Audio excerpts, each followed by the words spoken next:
چھولے والے نے اپنی صفائی میں کہا، میں نے تو یہ 1.5 گھنٹے چولہے پر رکھی ککڑ میں ڈال کے، اور ککڑ دے پتر چولہے کے نیچے آگ بھی جلائی تھی۔ دوسرا بولا، مرغ چھولے والے نے انہیں دوسری بوٹی بدل کے دینے کے لیے دیگ نما پتیلے میں سر ڈالا۔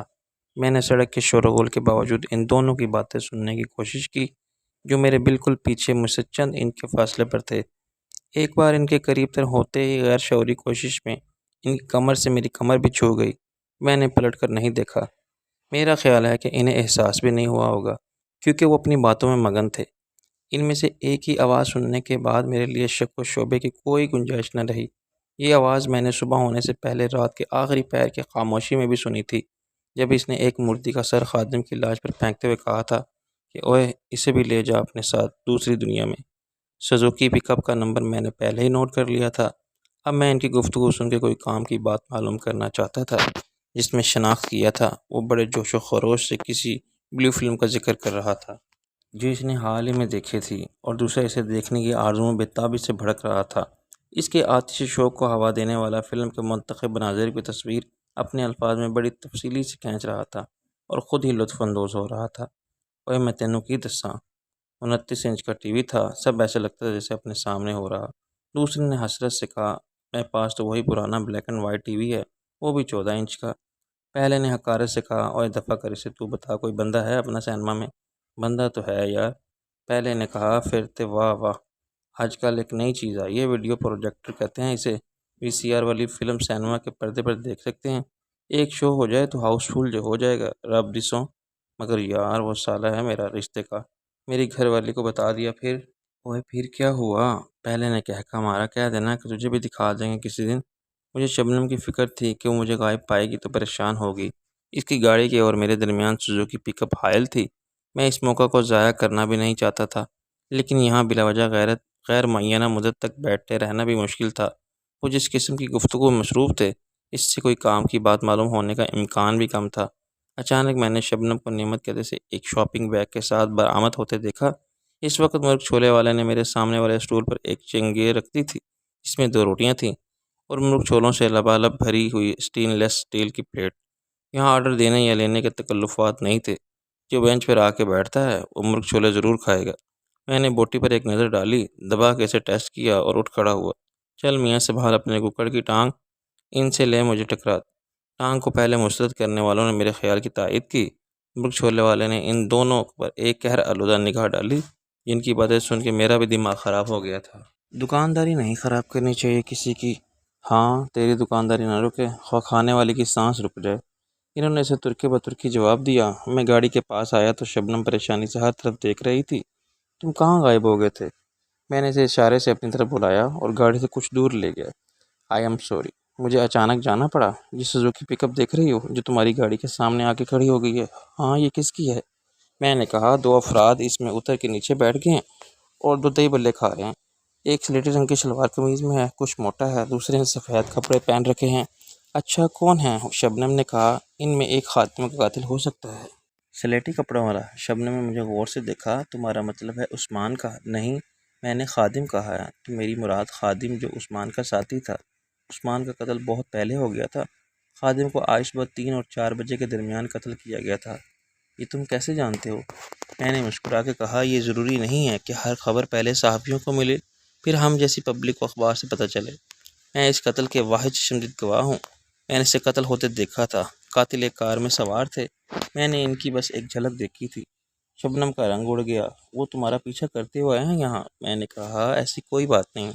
انہیں یقین ہے کہ کسی نے بھی خادم کو قتل ہوتے نہیں دیکھا تھا۔ اگر وہ مجھے دیکھ لیتے تو وہیں مار دیتے۔ اس وقت دیکھنے والا اور کوئی نہیں تھا۔ پوری بات میں تمہیں بعد میں بتاؤں گا۔ شبنم نے سر ہلایا۔ تم کیا کرنا چاہتے ہو آخر؟ میں نے کہا، تم میری مدد کرنی ہے شبنم۔ وہ ابھی چند منٹ کے فارغ ہو کے اپنی گاڑی نکالنے آئیں گے، نہ تم آگے بڑھ کے ان سے کہنا کہ بھائی صاحب گاڑی کی بیٹری ڈیڈ ہے، سامنے سے پیچھے کی طرف دھکا لگائیں، تم گاڑی کو ریورس میں سٹارٹ کر لینا، میں بس اتنی دیر میں اپنا کام ختم کر لوں گا۔ کچھ مجھے بھی بتاؤ گے تم کرنا کیا چاہتے ہو؟ میں نے کہا، کچھ نہیں، ان کی گاڑی میں سے کاغذات نکالوں گا۔ ابھی وہ بالکل سامنے بیٹھے ہیں، جب ان کی پشت میری طرف ہوگی تو میں دوسری طرف جا کے گلو کمپارٹ سے گاڑی کے کاغذات نکال لوں گا، کسی کو پتہ بھی نہیں چلے گا۔ اتنا تردد کرنے کی کیا ضرورت ہے؟ بس نمبر دیکھ لو، میں نے کہا نمبر میں نے دیکھ لیا ہے، مگر نمبر پلیٹ جعلی بھی ہو سکتی ہے۔ ممکن ہے گاڑی ان کی نہ ہو، انہوں نے واردات کے لیے کسی سے چھینی ہو، پھر کاغذات سے کیا پتہ چلے گا ان کے بارے میں، اور ممکن ہے کاغذات ہی نہ ہوں گاڑی میں۔ شبنم نے کہا رائٹ، پھر میں ان کے ساتھ جاؤں گا۔ ان کے ساتھ؟ پاگل ہو گئے ہو تم؟ میں نے کہا انہیں معلوم نہیں ہوگا۔ شبنم نے سر پر ہاتھ مارا، میری سمجھ میں کچھ بھی نہیں آ رہا علی۔ آ جائے گا۔ یہ بتاؤ موبائل فون ہے تمہارے پاس؟ اس نے سر ہلایا۔ ہاں گاڑی میں ہے، چارجنگ پر لگا ہوا ہے۔ گڈ، اب تم وہی کرو جو میں نے کہا ہے۔ اگر میں ان کے ساتھ جاتا ہوں تو تم اس گاڑی کا تعاقب کرو، لیکن ایسے کہ انہیں معلوم نہ ہو۔ یہ بہت مشکل ہے، وہ پہچان جائیں گے مجھے دیکھتے ہی۔ میں نے کہا تم فاصلہ زیادہ رکھو، میں تمہیں اپنے موبائل فون سے ہدایت دوں گا۔ گاڑی کدھر جا رہی ہے، کہاں مڑ رہی ہے، اپنا نمبر بتاؤ۔ وہ سخت کنفیوز نظر آ رہی تھی۔ اس نے مجھے نمبر بتایا، لیکن کچھ نہیں۔ اب تم جاؤ، اگر وہ گاڑی میں بیٹھ کے نکل گئے تو ہمارے لیے ان کا پیچھا کرنا مشکل ہو جائے گا اور خطرناک بھی۔ میں نے اسے دھکیل دیا۔ وہ میری ہدایت کے مطابق اپنی گاڑی میں جا بیٹھی۔ چند منٹ کے بعد وہ نمودار ہوئے اور شبنم نے دروازے سے باہر قدم رکھ کے انہیں مخاطب کیا۔ وہ ایک ساتھ رکے، ایک دوسرے کی طرف دیکھا اور پھر سر ہلا کے گاڑی کو دھکا لگانے کے لیے بڑھے۔ اتنی خوبصورت لڑکی اتنی آزائشی درخواست کرے تو اس کی چھوٹی سی نازک کار کو دھکا لگا کے سٹارٹ کرنا تو دو تنومند مردوں کے نزدیک، جن کا گزارا ہی عجیب سا تھا، بڑے اعزاز کی بات ہے۔ کیا پتہ وہ غیب سے کوئی فلمی اتفاق یا ظہور میں آ جائے اور یہ ملاقات ایک بہانہ بن جائے۔ میں کچھ فاصلے پر رہتے ہوئے سوزوکی پک اپ کے دوسرے دروازے کی طرف پہنچ گیا۔ وہاں اتنے لوگ تھے مگر کوئی کسی کی طرف متوجہ نہ تھا۔ سب اپنی اپنی باتوں میں مگن تھے یا اپنے خیالوں میں گم تھے۔ سوزوکی پک اپ کے دونوں دروازوں کے اوپر والی کھڑکیوں کے شیشے کھلے ہوئے تھے۔ میں نے بائیں جانب سے ایک ہاتھ ڈال کے گلو کمپارٹمنٹ کو بٹن دبا کے کھولنے کی کوشش کی مگر ناکام رہا۔ گلو کمپارٹمنٹ لاک تھا۔ میں اس صورتحال کے لیے ذہنی طور پر تیار تھا۔ سوزوکی پک اپ پیچھے سے کھلی ہوئی تھی، اس میں ہڈیاں سیٹس وغیرہ نہیں تھیں۔ اس سے میرا کام کچھ مشکل ہو گیا۔ میں ایک سائڈ سے جمپ لگا کے اوپر چڑھا اور فرش پر سیدھا لیٹ گیا۔ مجھے امید تھی کہ شبنم نے مجھے ایسا کرتے ضرور دیکھا ہوگا، لیکن اس کی کار کو دھکیلنے والوں کی میری طرف پوچھ تھی۔ جب تک انہیں شک نہ ہوتا، انہیں آگے ڈرائیونگ کیبن میں بیٹھنے سے پہلے پیچھے دیکھنے کی ضرورت نہیں تھی۔ میں دم سادے بے حس حرکت پڑا آسمان کو دیکھتا رہا۔ چند منٹ بعد میں نے ان کی آوازیں سنی، اور یار کیا شے تھی کڑی بھی، یہ سلیٹی کپڑوں والے کی آواز تھی۔ آہو یار، ایک کون سی؟ دوسرا سوچتے ہوئے بولا۔ مجھے تو لگتا ہے کہ اسے فلموں میں دیکھا ہے۔ کہ دروازے بند ہوئے اور سوزوکی کا انجن غرایا۔ سوزوکی الٹے قدموں واپس ہوئی اور پھر سیدھی دوڑنے لگی۔ میں نے خدا کا شکر ادا کیا کہ میرے ساتھ اڑنے نہ پائے تھے کہ گرفتار ہم ہوئے والی بات نہیں ہوئی۔ ڈرائیور کے اور میرے بیچ میں پارٹیشن بھی تھی جس کا درمیانی حصہ شیشے کا تھا، اور اس میں سے وہ مجھے نہیں دیکھ سکتے تھے کیونکہ میں چوڑائی کے رخ بالکل پارٹیشن وال کے ساتھ ہی فرش پر لیٹا ہوا تھا۔ ان کی باتیں کرنے کی آوازیں مجھ تک دونوں کھلی کھڑکیوں کی طرف سے پہنچ رہی تھیں، اور میرے دونوں جانب سڑک کے ٹریفک کا اتنا شور تھا کہ میں اس گفتگو کا ایک لفظ بھی سمجھنے سے قاصر تھا۔ میں نے آہستہ سے جیب میں ہاتھ ڈال کے رئیس کا دیا ہوا موبائل فون نکالا اور اس کے اندھیرے میں روشن نظر آنے والے ہندسوں کو دیکھ کر شبنم کا نمبر ڈائل کیا۔ خدا کرے نمبر مجھے صحیح یاد رہا ہو، میں نے سوچا۔ نمبر ٹھیک تھا۔ اس نے گھنٹی بجتے ہی سیٹ آن کر دیا۔ ہیلو، میں نے کہا تم میرا پیچھا کر رہی ہو؟ ہاں علی، وہ سب ٹینشن میں تھی۔ میں تمہارا پیچھا کر رہی ہوں؟ اتنی لٹائی سے کہہ رہی ہو یہ بات، شرم آ نہیں آتی؟ شریف لڑکوں کا پیچھا کرتے گھر میں باپ بھائی نہیں ہے کیا؟ وہ کچھ ایزی ہو گئی۔ معلوم ہے لڑکیوں کو کیا جواب ملتا ہے اگر وہ پوچھیں کہ گھر میں ماں بہنیں نہیں ہیں کیا؟ میں نے کہا یہ سوال مجھ سے کبھی کسی نے نہیں کیا۔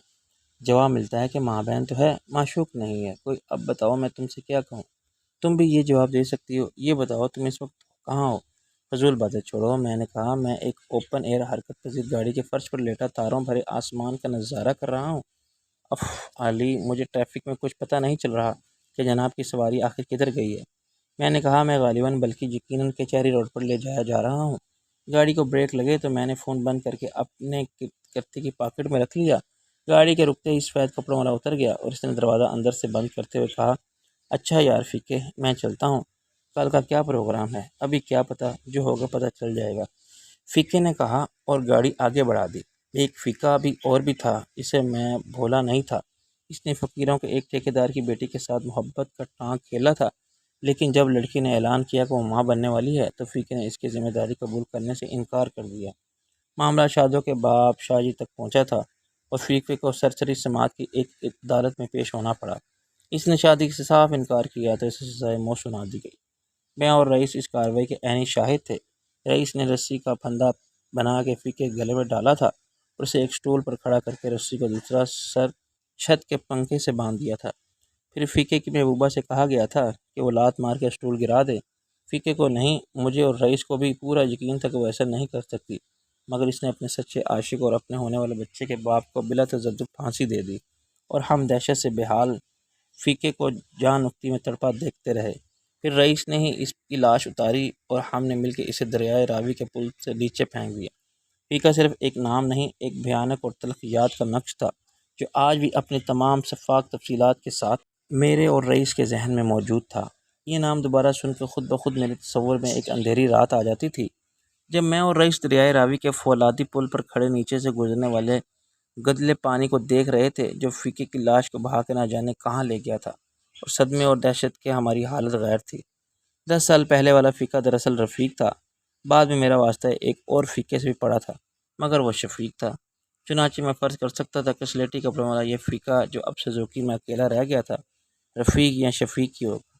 چند منٹ کے بعد میں نے سر کو تھوڑا سا اوپر اٹھایا تو مجھے اپنے پیچھے بہت سی گاڑیوں کا ہیڈ لائٹس نظر آئیں۔ ان کی خیر کن روشنی میں شبنم کی صورت کو ونڈو اسکرین کے پیچھے دیکھنا تو درکنار، اس کی گاڑی کو پہچاننا بھی مشکل تھا۔ چنانچہ میں نے موبائل فون آن کر کے اس سے بات کی۔ میں سائے کی طرح تمہارے تعاقب میں ہوں، اس نے مجھے بتایا۔ میرا سایہ مجھ سے کتنی دور ہے؟ میں نے کہا۔ وہ بولی، تم روشنی سے کتنی دور ہو، یہ دیکھو۔ میں لاجواب ہو گیا۔ سورج سر پر ہو تو سایہ اپنے ساتھ ہوتا ہے، سورج دور ہو تو سایہ کبھی آگے کبھی پیچھے دور بھاگنے لگتا ہے اور بالآخر ساتھ چھوڑ جاتا ہے۔ گاڑی مختلف موڑ کاٹتی ہوئی آگے بڑھتی گئی۔ میں نے 3 بار چیک کیا۔ شبنم نے ہر بار وہی مطمئن کرنے والا جواب دیا کہ میں تمہارے ساتھ ہوں، لیکن گلبرگ کا علاقہ شروع ہو جانے کے بعد میں نے فون استعمال نہیں کیا۔ میں تقریباً 1 فرلانگ پیچھے رہنے والی ایک کار کی روشنیوں کو دیکھتا رہا جو برابر فاصلہ رکھتے ہوئے مجھے رفاقت کا احساس فراہم کر رہی تھی۔ سوزوکی بالآخر ایک کوٹھی کی گیٹ پر رک گئی۔ ڈرائیور کے ہارن دینے پر شاید کسی گیٹ کیپر یا گارڈ نے اندر سے جھانک کر تصدیق کی ہوگی۔ گیٹ چند منٹ بعد کھل گیا اور سوزوکی سیدھی اندر چلی گئی۔ الٹے ہاتھ پر ایک لمبی گلی جیسی گیلری تھی۔ سوزوکی گلی سے گزر کے عقبی حصے میں پہنچی اور رک گئی۔ ڈرائیور نیچے اترا اور اندر چلا گیا تو میں نے سکون کا سانس لیا اور سر اٹھا کے دیکھا، میرے قریب کوئی نہیں تھا۔ اندر بھی خاموشی تھی، صرف بالائی منزل کسی کمرے سے بلند آہنگ اور دھمک رکھنے والے پاپ میوزک کا شور میرے کانوں پہ سما رہا تھا۔ میں نے موقع پا کے موبائل نکالا اور شبنم کا نمبر ملایا۔ شبنم، بتاؤ اب میں کیا کروں؟ میں باہر گاڑی میں بیٹھی ہوں۔ تم نے دیکھ لیا تھا کہ سوزوکی کس گیٹ سے اندر گئی تھی؟ ہاں، لیکن میں بالکل سامنے نہیں آ سکتی۔ 3-4 کوٹھیاں چھوڑ کے رک گئی ہوں۔ بونٹ اٹھانا ضروری تھا، ورنہ زیادہ دیر گاڑی میں بیٹھی نہیں رہ سکتی تھی۔ میں نے کہا، ایسے بھی کب تک کھڑی رہو گی؟ ابھی آ جائے گا کوئی دل والا مدد کے لیے۔ کسی حسین اور نوجوان خاتون کی پریشانی کون دیکھ سکتا ہے؟ مجھے چھوڑو، یہ تم بتاؤ، تم محفوظ ہو؟ محفوظ نہ ہوتا تو تم سے بات کیسے کرتا؟ تم دیکھو یہ کوٹھی کس کی ہے؟ آخر ایک صحافی کی حیثیت سے تمہیں کوئی انکار نہیں کر سکتا۔ اگر آدھے گھنٹے تک میں تم سے رابطہ نہ کروں تو اندر آنے کی کوشش کرنا۔ عالی، تم کیا کرتے جا رہے ہو؟ وہ پرتشویش لہجے میں بولی، میری مانو تو کسی طرح باہر آ جاؤ، انجانے میں تم کسی مشکل میں پڑ جاؤ گے۔ اس وقت کوئی ضرورت نہیں تھی اس ایڈونچر کی۔ تم یہ پتہ کرو کہ یہاں کون رہتا ہے۔ دیکھو، نام بھول رہی ہوں، لیکن وہ ہے ایک MP لاہور میں، اس کا گھر ہے یا حلقہ نہیں ہے، لیکن اس کی رہائش شہر میں ہے، دوسری تیسری یا چوتھی سوشل وائف کے ساتھ۔ ایسے ہی رہتے ہیں سب 2-4 کو چھوڑ کے، اور تمہیں یہ بتانے کی ضرورت نہیں کہ 2-4 کو چھوڑ کے سب MP کوئی شریف لوگ نہیں ہوتے، خطرناک ضرور ہوتے ہیں۔ وہ بولی، تم تو اپنی شناخت بھی نہیں کرا سکتے۔ میں نے کہا، لیکن یہ ہو سکتا ہے کہ مجھے شناخت کر لیا جائے اس حلیے میں بھی۔ ملازموں نے پکڑ لیا تو تمہیں بہت ماریں گے اور پولیس کے حوالے کر دیں گے۔ بہتر ہے تم ابھی نکل آؤ، ہم بعد معلوم کر سکتے ہیں جو بھی تم جاننا چاہتے ہو۔ شبنم کی بات معقول تھی، مگر میرے لیے باہر جانا اندر آنے سے کہیں زیادہ مشکل کام تھا۔ میں سوزوکی سے اتر کے گیٹ تک جاتا اور گارڈ کو سلام کر کے کہتا کہ ذرا دروازہ کھول دیں پلیز، مجھے جانا ہے۔ تو اپنی کلاشنکوف کا رخ میری طرف کر کے انٹرکام پر مالکوں سے بات کرتا کہ اندر سے مشکوک حلیے والا ایک شخص پکڑا گیا ہے۔ میں یہ امید کر سکتا تھا کہ سوزوکی والا فیکا کچھ وقت یہاں گزار کے واپس جائے گا تو میں جیسے آیا تھا ویسے ہی نکل جاؤں گا، مگر اس امکان کو مسترد نہیں کیا جا سکتا تھا کہ سوزوکی رات بھر یہیں کھڑی رہے۔ ہر روز یہاں کھڑی رہتی ہو، ڈرائیور فیکا اندر کسی کمرے میں یا سرونٹ کوارٹر میں پڑھ کے سو گیا ہو۔ ممکن ہے وہ صبح پھر کسی کام سے جائے، مگر دن کے اجالے میں میرا پکڑا جانا یقینی تھا، اور یہ بھی ناممکن تھا کہ میں رات بھر سوزوکی میں لیٹا رہوں اور شبنم باہر گاڑی کے بونٹ میں سر ڈالے کھڑی رہے۔ اچھا ہوتا اگر میں اس وقت اتر جاتا جب سوزوکی گیٹ پر رکی تھی۔ کیا پتہ فیکا اپنے مالک کو دن بھر کی کارکردگی کی رپورٹ دینے گیا ہو۔ میں نے سوچا مجھے کچھ دیر ضرور انتظار کرنا چاہیے۔ چند منٹ بعد میں نے آہستہ سے سر اٹھا کے کوٹھی کا جائزہ لیا۔ یہ کم سے کم 4 کنال پر پھیلی ہوئی تھی۔ بہت شاندار 2 منزلہ تعمیر تھی۔ پچھلے حصے میں مختصراً سا باغیچہ تھا اور آخری کنارے پر 3-4 کمرے نظر آ رہے تھے۔ یہ سرونٹ کوارٹر ہی ہو سکتے ہیں۔ سامنے والے حصے میں مجھے باغ اور وسیع لان کا ایک حصہ دکھائی دے رہا تھا۔ پورچ کی طرف کوئی کار سٹارٹ ہوئی اور اس کی تیز دودھیا روشنی گھوم کے گیٹ تک پہنچی۔ گارڈ نے آگے بڑھ کے دروازہ کھولا۔ کسی عورت نے کہا ہائے اور جواب میں کار سے ایک خوبصورت گداز اور سڈول بازو لہرایا۔ میں نے اس موقع سے فائدہ اٹھایا۔ گارڈ اب گیٹ بند کر رہا تھا۔ اس کا رخ دوسری طرف تھا۔ میں سوزوکی سے باہر اترا اور ایک دیوار کے ساتھ بنے ہوئے پلر کی آڑ میں کھڑا ہو گیا۔ میں بائیں ہاتھ پر ایک دروازہ تھا۔ یہ کچن باتھ یا اسٹور کا دروازہ ہو سکتا ہے مگر یہ اندر سے بند تھا۔ پیچھے کی طرف کھلنے والے کسی دروازے سے میں اندر پہنچنے کی کوشش ضرور کر سکتا تھا لیکن یہ بہت خطرناک کام تھا۔ مجھے اندر کے راستوں کا علم نہیں تھا اور میں چوروں کی طرح داخل ہوتا تو مجھے فرار کی راہ نہ ملتی۔ اس کا کوئی فائدہ بھی نہیں تھا۔ سوزوکی پک اپ مجھ سے 2 فٹ دور کھڑی تھی اور اس کے دروازوں کو لاک کرنا یا شیشے چڑھانا ضروری نہیں سمجھا گیا تھا۔ کوٹھی کے اندر سے گاڑی کے چوری ہونے کا امکان 1% بھی نہیں تھا۔ اچانک مجھے گاڑی کے اندر کوئی چیز چمکتی نظر آئی اور میں نے غور سے دیکھا تو مجھے ایگزیشن سوئچ میں لگی ہوئی چابی والی کی چین نظر آ گئی۔ ہلکی سی چمک چابیوں کی تھی اور سنہرے سکے جیسی کسی چیز کی تھے۔ میں نے اپنے بائیں طرف دیکھا۔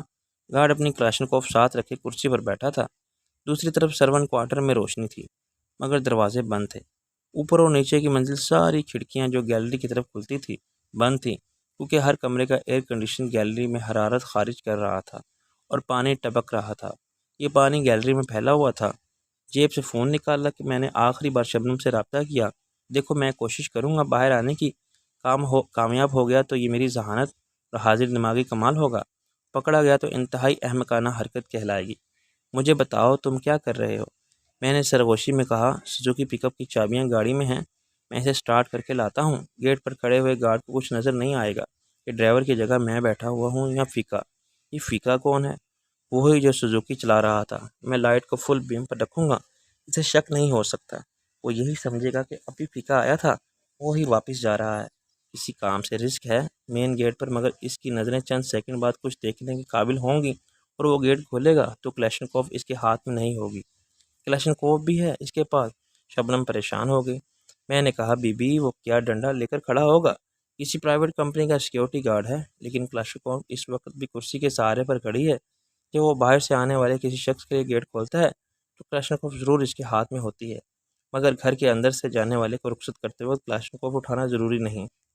تم اتنے یقین سے کیسے کہہ سکتے ہو؟ اگر اس نے فائرنگ کر دی؟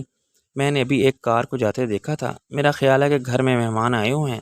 چوکیدار نے گیٹ کھولتے ہوئے کلاشنکوف نہیں اٹھائی تھی۔ وہ کرسی پر بیٹھا رہتا ہے اور کلاشنکوف اس کے بائیں ہاتھ کی ہی طرف موجود ہے۔ میں نے کہا عالی یہ خطرناک کام ہے، اگر اسے ذرا بھی شک ہو گیا تو وہ پیچھے سے برسٹ مار سکتا ہے۔ میں نے کہا یہ رسک تو لینا ہی پڑے گا۔ اچھا دیکھو میں کچھ کرتی ہوں۔ میں نے کہا تم کیا کرو گی؟ میں گیٹ پر آ کے گھنٹی بجاتی ہوں۔ گھنٹی کی آواز سنتے ہی تم گاڑی سٹارٹ کرنا، چوکیدار کی توجہ بڑھ جائے گی۔ تو ٹھیک ہے، تھینک یو۔ اس کا نقصان یہ ہوگا کہ وہ کلاشنکوف اٹھا لے گا اور خدا نخواستہ اسے شک ہو گیا کہ تمہارے اور میرے درمیان کوئی انڈرسٹینڈنگ تھی تو میں نکل جاؤں گا اور تم پھنس جاؤ گی۔ تم جہاں ہو وہیں رک کے میرا انتظار کرو، بلکہ کچھ پیچھے چلی جاؤ۔ ہم جس راستے سے آئے تھے اس پر واپس 1 کلومیٹر جا کے تیار رہو۔ میں 10 منٹ میں آتا ہوں۔ دیر ہو جائے تو گھبرانا نہیں۔ اچھا لیکن عالی اپنا خیال رکھنا۔ میں نے کہا فکر ناٹ، مجھے کچھ نہیں ہوگا اور فون بند کر دیا۔ کچھ دیر سکون سے گارڈ کو دیکھنے کے بعد میں نے قدم آگے بڑھا کے گاڑی میں بیٹھنے کا فیصلہ کیا۔ یہ کام مجھے پھرتی سے ایسے کرنا تھا کہ گیٹ کی طرف سے دیکھنے والے گارڈ کو میری صورت نظر نہ آئے۔ صرف ایک لمحے کے لیے اس کی نظر دوسری طرف ہو اور میں ڈرائیونگ کی جگہ بیٹھ کے زور سے دروازہ بند کر دوں جیسے کہ عام طور پر سب سوزوکی ڈرائیور بند کرتے ہیں۔ اس کے بعد گاڑی سٹارٹ کر کے آگے سے گھما کر واپس لاؤں اور ہیڈ لائٹس آن کر کے اطمینان سے آگے بڑھا دوں۔ یہ کام مجھے سکون اور اطمینان کے ساتھ کرنا تھا تاکہ گیٹ کیپر کو بالکل شک نہ ہو۔ اوپر کی منزل سے سنائی دینے والی بلند آہنگ موسیقی بند ہو گئی اور کوئی شخص اونچی آواز میں چلانے لگا پچھلی طرف کی بالکنی میں ایک کھڑکی کھلی ہوئی تھی، مگر آواز اوپر سے نہیں نیچے نہیں آ رہی تھی۔ میں دیوار کے ساتھ ساتھ تھوڑا سا آگے چلتا ہوا موڑ تک پہنچا تو میں نے دوسری آواز بھی سنی۔ یہ فیقے کی آواز تھی، خوف سے دبی دبی اور گھٹی ہوئی۔ میں نے دیوار کے کونے سے جھانک کے دیکھا اور گھوم کر پھر دیوار کے ساتھ چیک کیا۔ یہ حصہ نسبتاً تاریک تھا۔ کھڑکیوں اور دروازوں کے اوپر عمارت کے تین طرف نکلا ہوا 3 فٹ چوڑا چھجا چھت کی بلندی پر تھا۔ اس میں تھوڑے تھوڑے فاصلے سے شیشے شیڈ والی سیلنگ لائٹس نصب تھی، مگر ایسا لگتا تھا کہ سالوں سے ان کی صفائی نہیں ہوئی۔ شیشے کے اندر گرد جمی ہو چکی تھی، چنانچہ جو لائٹ جل رہی تھی اس کی روشنی بھی نہ ہونے کے برابر تھی۔ تقریباً 10 فٹ کے فاصلے پر مجھے ایک روشن دان نظر آیا جو زمین سے شاید 1 فٹ کی اونچائی پر تھا، 4 فٹ لمبا اور 2 فٹ چوڑا۔ یہ روشن دان ان کسی سرے زمین طے خانے کے چھت کے پاس ہوگا۔ وہ آوازیں اسی روشن دان سے گزر کے میرے کانوں تک پہنچیں۔ قریب سے مجھے ہر لفظ صاف سنائی دے گا۔ غصے میں چلانے والا شخص فیقے پر خفا ہو رہا تھا۔ جھوٹ بکتا ہے وہ، فیقے نے عاجزی سے کہا۔ جناب علی، آپ اسے مجھ سے زیادہ جانتے ہیں، وہ ایسا بندہ نہیں ہے۔ فیقے، انسان کی نیت خراب ہوتے دیر نہیں لگتی۔ لاش کے پاس سے 2 چیزیں نہیں ملی تھی، ایک وہ مورتی کا سر اور دوسرا خادم کا پرس۔ جناب علی، آپ ہی نے فرمایا تھا کہ مورتی کا سر اس حرام زادے کو ہماری طرف سے تحفہ پیش کر دیں۔ کتے ہمارے سامنے بھونکتا ہے۔ یہ کب کہاں تھا ہم نے کہ مورتی کا سر سڑک پر پھینک آنا؟ معلوم نہیں کون اٹھا کر لے گیا۔ خواہ مخواہ کی مصیبت۔ پولیس 1 گھنٹے بعد پہنچی تو وہاں کچھ بھی نہیں تھا، نہ لاش، نہ وہ مورتی کا سر اور نہ خادم کا مرزا کا پرس۔ پرس میں کتنی رقم تھی؟ سر، اس نے مجھے پرس دکھایا تھا، کافی نوٹ تھے اس میں، 8-10 ہزار روپے ضرور ہوں گے۔ فیقے نے کہا، پھر تو جناب علی پولیس نے خود ہی رکھ لیا، اور وہ مورتی کا سر وہ پولیس کے لیے بیکار تھا۔ اسے کون لے گیا؟ 8-10 ہزار کی کوئی بات نہیں، جانو نے رکھ لیے تو بتا دیں۔ فیقے نے کہا، جناب علی جانو بالکل خالی تھا، اس کی جیب میں پیسہ ہو تو چلتا ہے، میں جانتا ہوں۔ اس نے کہا کہ یار لکشمی چل کے تندوری چرخا کب کھلائے گا؟ وہ ایک شرط ہار گیا تھا مجھ سے، وہ کہنے لگا کہ یار آج تو بس دہی بلے کھلا سکتا ہوں، ہاتھ بالکل صاف ہیں آج۔ اس بات کا کیا مطلب ہوا ہوئے؟ وہ جی پیسہ ہاتھ کا میل ہوتا ہے نا، اس کے پاس مال ہو تو وہ کہتا ہے کہ ہاتھ بڑے میلے ہیں، آج چل کہیں موج میلہ کرتے ہیں۔ جیب ہلکی ہو تو کہتا ہے کہ ہاتھ صاف ہیں۔ میں نے کہا یاروں کے ساتھ چلاکی کرتا ہے؟ اس نے کہا کہ فیقے، مال کیا یاروں سے پیارا ہے؟ بے شک تلاشی لے کر دیکھ لے، جیب میں 70-80 روپے ہیں، زیادہ ہوں تو تیرے۔ اس کا مطلب ہوا کہ کوئی وہ مورتی کا سر بھی لے گیا اور خادم کا مال بھی۔ فیقے نے کہا، وہ جی ہم ذرا دیر سے گئے تھے۔ کیوں؟ تمہیں تو ایک ساتھ جانا تھا، وہ برہم ہو کے بولا۔ ساتھ ہی تھے جناب علی، 10 منٹ کے فرق سے آگے پیچھے گئے۔ ہم نے سوچا کہ 10 منٹ بہت دیر ہے، اتنی دیر میں بندہ پھڑک کے ٹھنڈا ہو جائے گا، لیکن گاڑی خراب ہو گئی، چلتے چلتے بند ہو گئی۔ اس کا کوائل شارٹ ہو گیا تھا۔ کوائل کیسے شارٹ ہو گیا؟ بس جی، الیکٹرک پارٹ کا کچھ پتہ نہیں ہوتا، پلگ پوائنٹ، کنڈیشنر کچھ بھی جل جائے۔ میں نے پہلے پلگ دیکھے، صاف کر کے لگائے اور جانو سلف مارتا رہا، گاڑی سٹارٹ نہیں ہوئی، بیٹری بیٹھ گئی تھی۔ دھکا لگایا بڑی دور تک، پھر میں نے پوائنٹ کو ریک مارا، روٹر کو رگڑ، پھر دھکا لگایا، مگر کرنٹ ہی نہیں آ رہا تھا۔ میں سمجھ گیا تھا کہ کوائل شارٹ ہوا ہے۔ پھر کیسے سٹارٹ ہوئی گاڑی؟ اس وقت اور کیا ہو سکتا تھا جناب علی؟ نہ مکینک کی دکان کھلی تھی، نہ آٹو پارٹس کی۔ میں نے ایک ورک شاپ دیکھی، اس کے سامنے 3 گاڑیاں خراب کھڑی تھیں، آگے پیچھے دیکھنے والا کوئی نہیں تھا۔ میں نے بونٹ کھولا اور ایک کا کوائل نکال لیا، پلاس پیچ کس تھا میرے، مگر ہاتھ میں اس میں جناب پورا گھنٹہ ضائع ہو گیا۔ خدا کا شکر ادا کرو کہ لاش اتنی دیر وہیں پڑی رہی، ورنہ اسے پولیس اٹھا کے لے جاتی تو اور پریشانی ہوتی۔ تم نے اچھی طرح دیکھ لیا تھا نا بعد میں؟ ہاں جی، فیقہ بولا، ہم لاش اٹھا کے لے گئے تھے، اس کی جیب سے کچھ نکلتا تو ہم آپ کو ضرور بتاتے۔ جانوں نے تلاشی لی تھی، اس کے پاس کچھ نہیں تھا، اس کا مطلب تو یہی ہے کہ پرس کوئی لے گیا۔ اور جی آج کل کس کا بھروسہ ہے، کون لحاظ کرتا ہے کسی کا؟ یہ جو رات کے وقت پھرتے ہیں چوکیدار اور گشت کرنے والے پولیس، ان کے علاوہ ابھی ایک مخلوق ہے، نشہ کرنے والے۔ کسی نے لاش دیکھی، فوراً ہاتھ ڈال دیا جیب میں۔ فیقے نے کہا، تو نے دیکھا تھا مورتی کا سر نہیں تھا وہاں؟ نہیں جناب علی، اتنی بڑی چیز تھی، یہ کیسے ہو سکتا ہے، نظر نہ آتی۔ مگر فیقے، اس پاگل کے بچے نے مورتی کا سر وہیں پھینک دیا تھا، معلوم کرو مورتی کا سر کس نے اٹھایا۔ جی مٹی پاؤ، جس نے بھی اٹھایا رکھ لے اپنے گھر میں سجا کے۔ ایک پٹاخے جیسی آواز گونجی، یہ تھپڑ کی آواز تھی جو فیقے کی گال پر پڑا تھا۔ فیقے، مجھے وہ مورتی کا سر چاہیے، ورنہ تم سب کے سروں کی خیر نہیں۔ آئی بات سمجھ میں؟ نصف درجن شاندار گالیاں کھا کے فیقے کے سمجھ میں بات آئی ہو؟ میری سمجھ میں ضرور آ گئی تھی، وہ مورتی کا سر یقیناً بہت اہمیت کا حامل تھا، کسی غلط فہمی یا بیوقوفی کے باعث بے وقت سمجھ کے پھینک دیا گیا تھا۔ میری سمجھ میں یہ بھی آ گیا تھا اب فیقے کے پاس کہنے سننے کے کچھ نہیں رہا۔ چل دفع ہو جائے، کل شام تک مجھے مورتی کا سر چاہیے، جانوں سے بھی کہہ دینا، ورنہ میں سب کے سر کاٹوں گا، میرا نقصان پورا نہ ہوا۔ میں نے ذرا جھک کے روشن دان میں سے جھانکا اور تہہ خانے کا جائزہ لیا۔ وہ کسی کباڑی کے گودام جیسی جگہ تھی۔ فیقے کو میں نے آواز سے پہچانا تھا، دوسری آواز نے مجھے الجھن میں ڈال دیا۔ یہ آواز بھی مجھے سنی ہوئی لگی تھی، مگر بولنے والا میرے سامنے نہیں تھا، اس کا نام میرے ذہن میں نہیں آ رہا تھا۔ روشن دان سے تہہ خانے کی صرف ایک سائڈ نظر آتی تھی۔ فیقہ جس شخص سے بات کر رہا تھا وہ میری نگاہ سے اوجھل تھا۔ جب فیقے کو دفع ہو جانے کا حکم ملا تو میں نے واپسی اختیار کی۔ میں دیوار کے ساتھ ساتھ کھسکتا وہ واپس چلنے لگا۔ چند سیکنڈ بعد گارڈ کی نظر بچا کے میں سوزوکی میں بیٹھ چکا تھا۔ اس کی چابی گھماتے ہوئے مجھے احساس ہوا کہ میں نے وقت ضائع کر دیا۔ فیقہ اب کسی بھی لمحے نمودار ہو سکتا تھا۔ سوزوکی کے سٹارٹ ہونے کی آواز سن کر اس کے کان فوراً کھڑے ہو جائیں گے۔ میں نے بڑی تیزی سے سوزوکی کو آگے بڑھا کے ریورس کیا اور پھر گیٹ کا رخ کر کے ہیڈ لائٹس جلا دی۔ مجھے اب 30-40 فٹ کا فاصلہ طے کر کے خیر و عافیت کے ساتھ گیٹ تک پہنچنا جہاں تھا اتنی ہی مشکل نظر آ رہا تھا جتنا کسی سپاہی کے لیے گولیوں کی بوچھاڑ میں مورچے تک پہنچنا۔ سیکیورٹی گارڈ کرسی پر سے اٹھا۔ میں نے دل ہی دل میں دعا مانگی کہ وہ بر وقت گیٹ کھول دے۔ میرے کان پیچھے کی طرف تھے، اصل خطرہ مجھے فیقے کی طرف سے تھا۔ پیچھے سے چلا کے کہہ سکتا تھا کہ گاڑی کو روکو، اور گیٹ کھولنے والا گارڈ خطرے کو محسوس کرتے ہوئے کلاشنکوف اٹھا کے میری راہ میں حائل ہو سکتا تھا، یا گیٹ پھر بند بھی کر سکتا تھا۔ گیٹ کو توڑتے اور کلاشنکوف کے برسٹ کا پروانہ کرتے ہوئے فرار ہو جانا صرف اس صورت میں ممکن تھا جب یہ کسی فلم کا سین ہوتا اور میں اس فلم کا ہیرو ہوتا۔ اچانک میں نے بائیں جانب دیکھا۔ میری نظر میں وہ چہرہ تھا جس کی آواز سن کے مجھے نام یاد نہیں آ رہا تھا۔ میرے ہاتھ پاؤں ٹھنڈے پڑنے لگے۔